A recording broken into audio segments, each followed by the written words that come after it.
Busy talaga kami ngayong buwan na to. Alam ko naman. Asawa? Alam ko naman. Asawa? Ano? Kanina ka pa nandiyan. Anong ginagawa mo? Kanina ka pa nandiyan. Ang dami pang gagawin dun, oh. Maglilinis pa dun, oh. Puro ka na lang cellphone ng cellphone. Sino ba kasi ang kausap mo? No. Grabe, kanina. Diyos ko, kanina ka pa nag-cellphone. Maghapon ka nag-cellphone.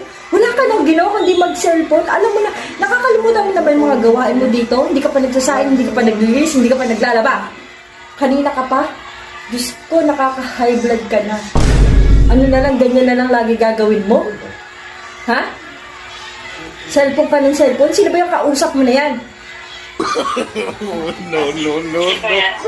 Hello? Ay, Chisay. hello po, Nay. Ah, sige po, Nay, mag-usap muna kayo.